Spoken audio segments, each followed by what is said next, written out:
अहम मसले जो ज़ेर गौर थे उसमें बल्दिया से जो कॉम्पनसेशन आना है वक्फ बोर्ड को 361 करोड़ रुपया जो रोड वाइडनिंग में गया है, मेट्रो रेल के उसमें रोड वाइडनिंग में या फिर लैंड एक्विजिशन में, तो पिछले कई बरस से ये बल्दिया ने बग़ैर नोटिस दिए कि इलीगल तरीके से कई वक्फी प्रॉपर्टियों को हासिल किया है।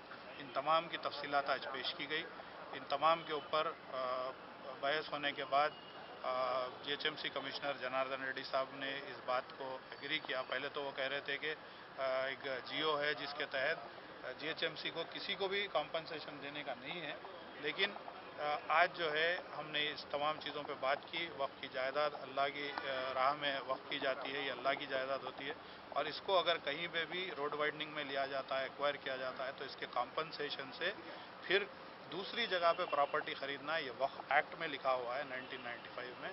तो अगर कॉम्पनसेशन बल्दिया नहीं देगी तो ये इस तरीके से वक्फ की जायदादें ख़त्म होती जाएंगी। इसलिए हमने मजलिस इत्तेहादुल मुस्लिमीन की तरफ से ख़ास तौर पे इस बात को कहा है कि वक्फ को दूसरों की तरह नहीं ट्रीट किया जाए।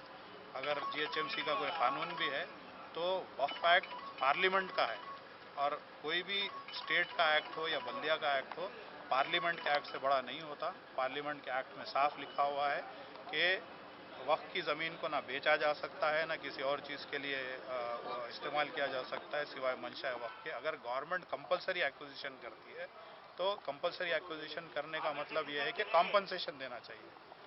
तो कॉम्पनसेशन जो है बल्दिया इसमें देना चाहिए। अगली मीटिंग में ये तय होगा।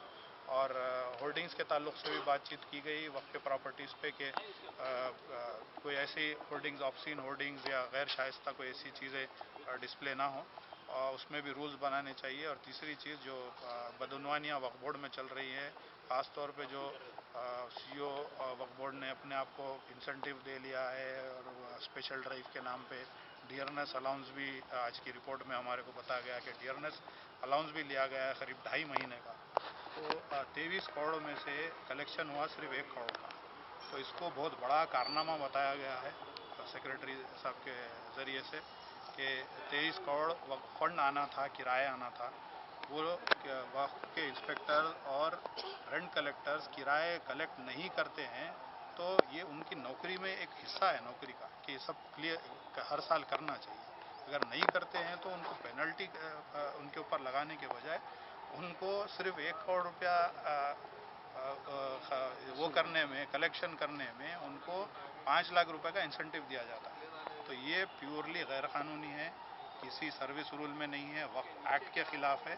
ये तमाम चीज़ों की मुकम्मल तहक़ीक़ात होनी चाहिए और इसमें सख्त से सख्त सज़ा ऐसे ऑफिसर्स को देना चाहिए जो ऑफिस में अपने एसी के कमरे में बैठकर डीए भी उठा रहे हैं।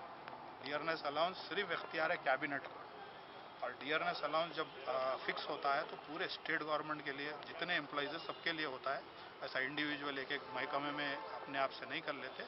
और डियरनेस अलाउंस तनख्वाह के साथ में ऑलरेडी सैलरी में मिल के आता है, ये अलग से नहीं देते हैं, ये तो टोटली इलीगल है। इन तमाम चीज़ों पर अगली मीटिंग में हमने वाज़ेह तौर पे कहा है कि डिटेल रिटर्न रिपोर्ट कमेटी के सामने पेश की जाए।